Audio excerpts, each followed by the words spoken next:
Hello, my dear students. Welcome to Concept City. This is Eva Sagar. Hoping you will good health. Today we are going to study a very interesting and amazing topic related to God that is written by J.L. Friends. My dear students, this is a story of a poor farmer whose name is Lencho and who has a strong belief in God. So through this story, the writer wants to tell us what kind of faith we should have in God and what should be the level of our faith in God. So let's begin the story. देखते हैं कि क्या है कहानी. So the story begins from a house. The only house in the entire valley. कहानी कहाँ से शुरू होती है? घर से. वो घर जो पूरी वैली में एक ही था. Sat means situated on the crest of a low hill. जो कि situated था, located था on the crest of a low hill means crest means होता है top of the hill and low hill means पहाड़ी छोटी थी, बहुत ऊंची पहाड़ी नहीं थी, छोटी पहाड़ी की चोटी पे टॉप पर हाउस लोकेटेड था. ये पहाड़ी है और हाउस यहाँ पे है टॉप पर. और वहाँ पे वो घर अकेला ही है पूरी वैली में. फ्रॉम दिस हाइट, और यहाँ की ऊंचाई से, इस ऊंचाई से वन कुड सी, कोई भी देख सकता था, द रिवर, नदियाँ, and the field of ripe corn, नदी को और राइप कॉर्न की फील्ड को. कॉर्न मीन्स मक्का, भुट्टा जिसको बोल सकते हैं आप लोग. राइप कॉर्न या पके हुए मक्के के खेत को कोई भी देख सकता था. डॉटेड विद द फ्लावर्स, इसके ऊपर फूल लगे हुए थे, फूलों से भरी हुई थी फील्ड, यानी पकी हुई थी और फूलों से भरी हुई थी. That always promised a good harvest, और जिसको देखकर कोई भी कह सकता था कि इस बार फसल अच्छी होगी.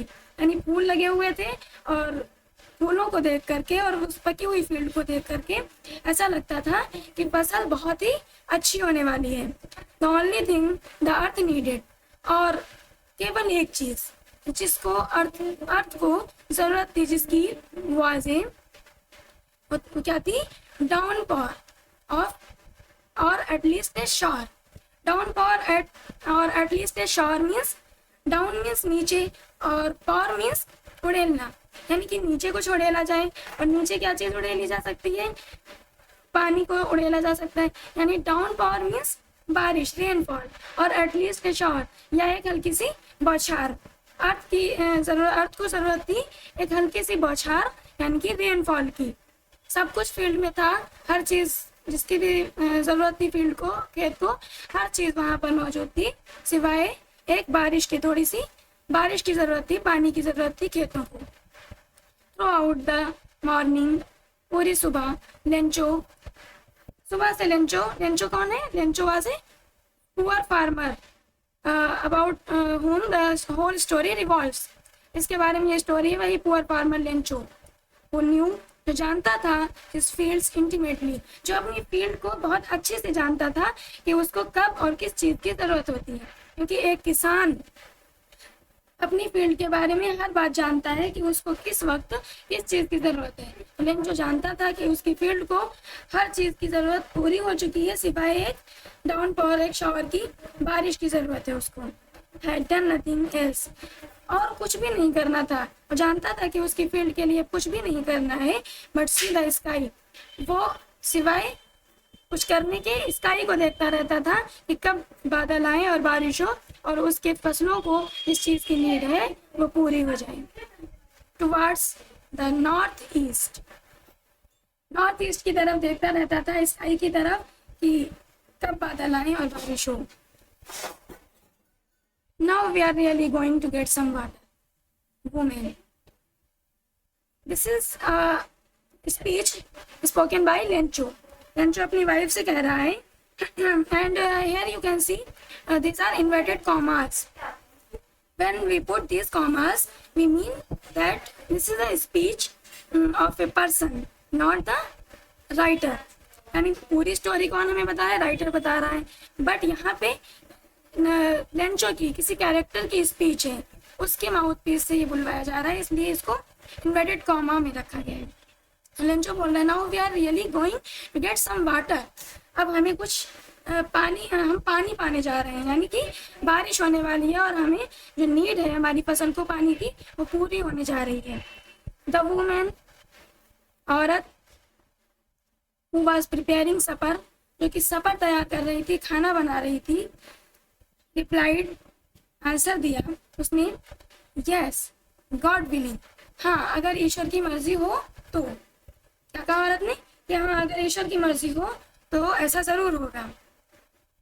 द ओल्डर बॉयज वो वर्किंग इन द फील्ड, जो बड़े बच्चे थे वो फील्ड में काम कर रहे थे, यानी खेतों में काम कर रहे थे, while the smaller ones were playing near the house, और जो छोटे बच्चे थे फार्मर के वो नियर द हाउस यानी पड़ोस में ही खेल रहे थे और बड़े बच्चे खेतों में काम कर रहे थे।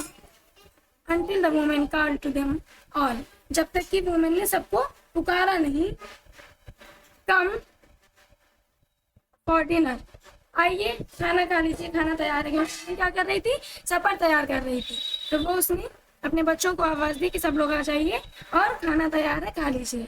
Here again you can see inverted commas. It means this is the speech spoken by the wife of Lencho. Was during the meal time, और ये खाने का टाइम था, just as, अभी खाना सब खा रहे थे बैठे, खाने का टाइम था, अभी क्या हुआ,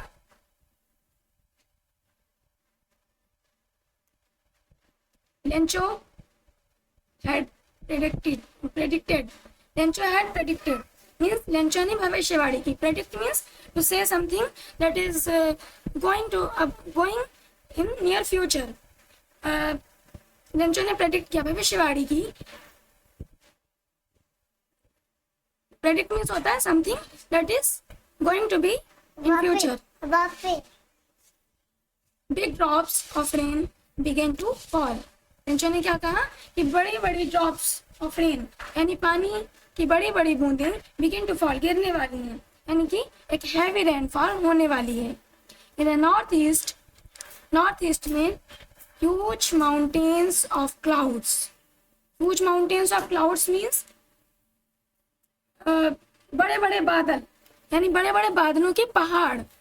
this is a figure of speech that the writer uses here, that is called metaphor.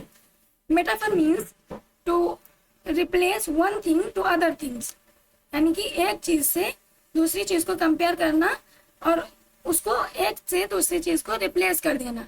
यानी here the writer uses huge mountain of clouds, यानी कि क्लाउड्स को माउंटेन से कंपेयर कर रहा है, बड़े बड़े बादलों को माउंटेन से कंपेयर कर रहा है, रिप्लेस कर रहा है क्लाउड को माउंटेन से। सो ही यूजेस मेटाफर हियर।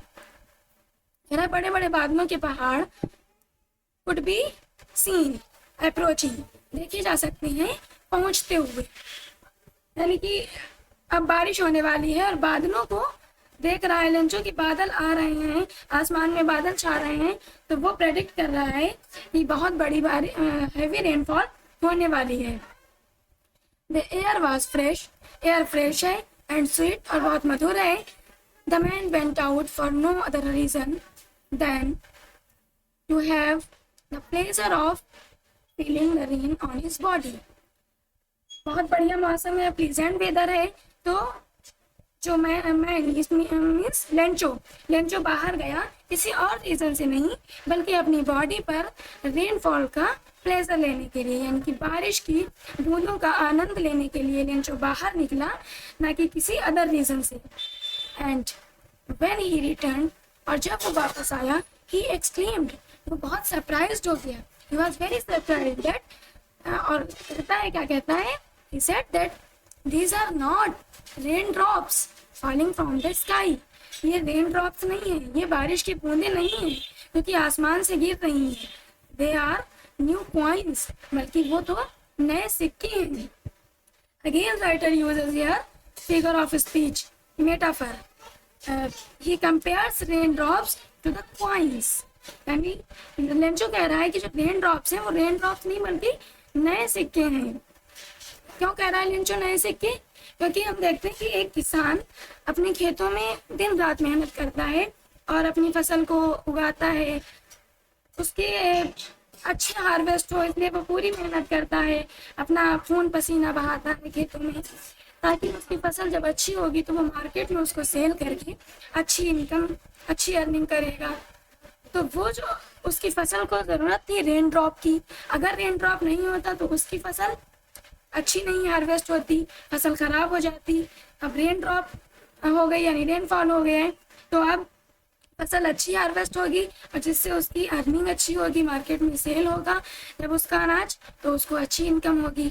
तो वो रेन ड्रॉप्स को पॉइंट्स की तरह देख रहा है, यानी जो उसको इनकम होने वाली है, जिसको पैसे मिलने वाले हैं, उसी बारिश की वजह से मिलने वाले हैं। अगर वो बारिश ना होती तो उसकी इनकम भी नहीं अच्छी होती।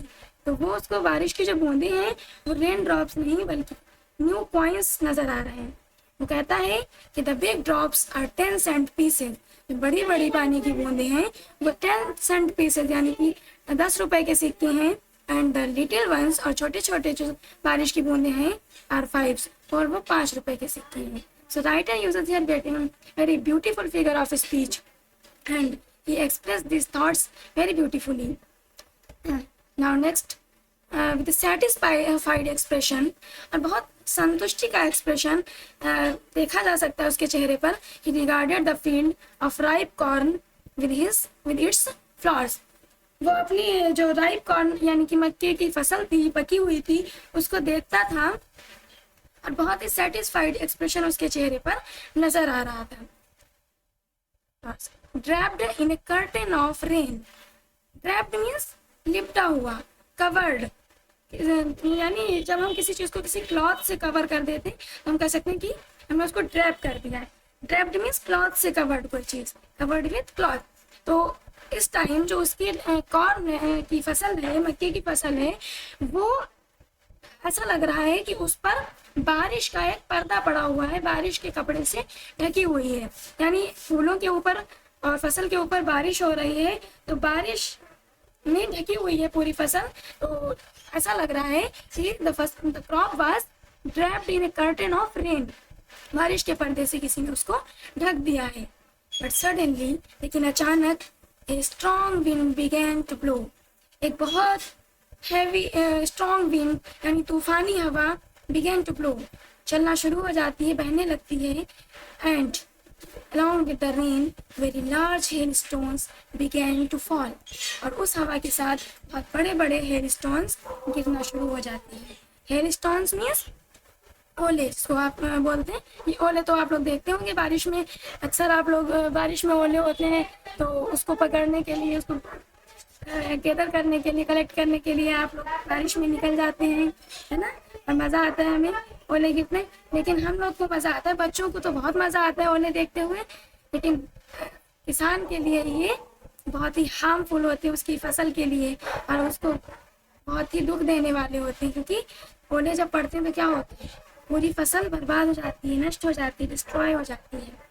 तो hello storms means the balls of ice falling from the sky on the earth, olish.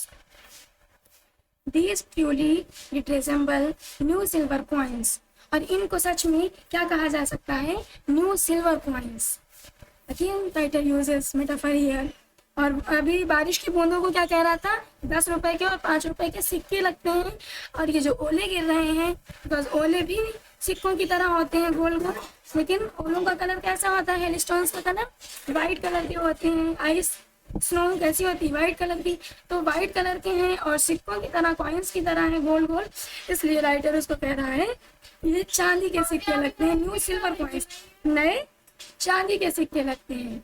The boys exposing themselves to the rain, बच्चे अपने आप को बाहर निकलने से नहीं रोक पाते, एक्सपोज कर देते हैं, यानी कि बाहर निकल जाते हैं टू द रेन, बारिश में, ran out to collect the frozen pearls, बाहर निकल जाते हैं कलेक्ट करने के लिए ओलों को। फ्रोजन पर्स मीन्स बर्फ के मोती जो होते हैं, ओलों को बोल रहा है writer, frozen purse, purse means मोती, फ्रोजन मीन्स जमे हुए मोती यानी बर्फ के मोती, ओले कैसे लग रहे हैं? बर्फ के मोती की तरह।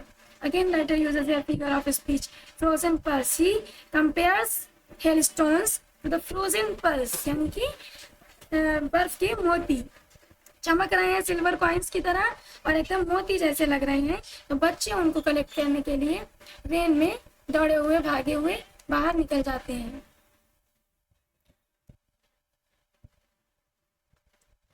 अब क्या हुआ? It is really getting bad now. Here you can see again inverted commas, and this is the speech spoken by Lencho. Lencho says that it is really getting bad now. अब बहुत बुरा होने जा रहा है, बिल्कुल सच में। Exclaimed the man. मैन यानी लेंचो एक्सक्लेम्ड हुआ, सरप्राइज होके कह रहा है कि अब बहुत बुरा होने जा रहा है। अभी लेंचो क्या कह रहा था कि बारिश होने वाली है और बहुत ही सेटिस्फैक्ट्री एक्सप्रेशन उसके चेहरे पे देखा जा सकता था, but now he said that अब बहुत बुरा होने जा रहा है क्योंकि ओले पड़ना शुरू हो गए हैं, हेल स्टोन्स गिरना शुरू हो गए हैं। I hope it passes quickly, और वो होप कर रहा है, आशा कर रहा है कि ये जल्दी ही गुजर जाए। It did not pass quickly, लेकिन क्या ऐसा हुआ? नहीं, ये जल्दी नहीं गुजरा, यानी बहुत लॉन्गर टाइम तक हेल स्टॉर्म गिरते रहे और बारिश होती रही और ये जल्दी ही पास नहीं हुआ। For an hour the hell rained on the house, और लगभग 1 घंटे तक हेल स्टॉर्म्स गिरते रहे, ओले गिरते रहे हाउस यानी घरों पर, उसके घर पर, द गार्डन बगीचे में, द हिल साइड पूरी हिल एरिया में, पहाड़ी एरिया में, द कॉर्नफील्ड के ऊपर, ऑन द होल वैली और पूरी वैली में हर जगह जिस तरफ देखा जाए ओले ही ओले थे। There were all around the hailstorm. The field was white. Field white हो गई, एकदम ओलों से ढक गई, कवर हो गई और वाइट हो गई। As if covered with salt, ऐसा लग रहा था कि जैसे किसी ने उसको साल्ट से, नमक से ढक दिया हो। ओलों से फील्ड एकदम वाइट नजर आ रही थी, जैसा कि लग रहा था कि किसी ने उसको नमक से ढक दिया हो। Not a leaf remained on the trees, एक भी पत्ती पेड़ों पर नहीं बची। कॉर्न वॉज टोटली डिस्ट्रॉयड, और फसल जो थी, कॉर्नफील्ड जो थी, टोटली डिस्ट्रॉयड, कुछ भी नहीं बचा फसल में, ओलों ने सब कुछ डिस्ट्रॉय कर दिया। The flowers were gone from the plants, और जो फ्लावर्स थे प्लांट्स के ऊपर वो सब बिखर गए, गिर गए और एक भी फ्लावर प्लांट्स पे नहीं बचा। Lencho's soul was filled with sadness, और लेंचो की सोल, लेंचो की आत्मा सैडनेस, दुख से भर गई। When the storm had passed, और जब स्टॉर्म, जब तूफान रुका, he stood in the middle of the field, वो खड़ा हुआ अपनी फील्ड के बीच में, खेतों के बीच में खड़ा हुआ, and said to his sons, और अपने बेटों से बोला, a plague of locust would, locust means टिड्डी, locust are the insects which fly in big swarms, means groups, and destroy crops. टिड्डियों का दल होता है, ये ग्रुप में चलते हैं और जब ये किसी फील्ड में पहुंच जाते हैं तो होल फील्ड को डिस्ट्रॉय कर देते हैं और कुछ भी नहीं छोड़ते हैं। सो कहा जाता है कि एक प्लेग है, टिड्डियों का दल जब आता है तो कहा जाता है कि ये प्लेग है। प्लेग क्या होता है? महामारी, जो जिसमें पूरी की पूरी जनरेशन तबाह हो जाती है और जनरेशन की जनरेशन में कोई भी नहीं बचता है, लगभग सब लोग किल हो जाते हैं, मार दिए जाते हैं। तो लोकस्ट का जो ग्रुप आता है वो फसलों के लिए एक प्लेग है, जिसमें एक फसल में कुछ भी नहीं बचता और वो सब डिस्ट्रॉय कर जाते हैं। Here you can see Lencho is standing in between in his field, and he is very sad looking his field that there is no flower remain on the trees. You can see here nothing is left in the field, and whole field is destroyed by the hailstorm. Lencho अपने बेटों से कह रहा है कि locust का group आता है, वो भी कुछ ना कुछ छोड़ देता है। लोकस्ट का जो प्लेग है टिड्डियों का, वो भी कुछ ना कुछ छोड़ देता है। I've left more than this, इससे तो ज़्यादा ही छोड़ देता है जितना कि ओलों ने छोड़ा, यानी कि ओलों ने कुछ भी नहीं छोड़ा है, वो तब भी कुछ ना कुछ छोड़ देते हैं। The hail has left nothing, ओलों ने तो कुछ भी नहीं छोड़ा है। This year we will have no corn, और इस साल हम लोग एक भी कॉर्न, एक भी मक्का नहीं पाने वाले हैं क्योंकि सब कुछ बर्बाद हो गया है। हेल स्टोन्स ने सब कुछ बर्बाद कर दिया है और इस साल हमें कुछ भी नहीं मिलने वाला है फसल से। That night was a sorrowful one, और वो रात बहुत ही दुख भरी रात थी लेंचो के लिए। लेंचो कह रहा है कि ऑल आवर वर्क और नथिंग, हमारा सारी मेहनत जो भी हमने काम किया वो कोई काम का नहीं रहा, बर्बाद हो गया, कोई काम का नहीं रहा, for nothing. There is no one who can help us, और अब कोई भी ऐसा नहीं है जो हमारी मदद कर पाए। Will all go hungry this year, और इस साल हम सब भूखे रहने वाले हैं क्योंकि हमारी फसल बर्बाद हो गई है और कोई भी ऐसा नहीं है जो हमारी मदद करे। Lencho is very sad here and he is very hopeless at this time when his crop was totally destroyed by the hailstorm. So I think we should stop here, and the remaining part we will continue in my next video.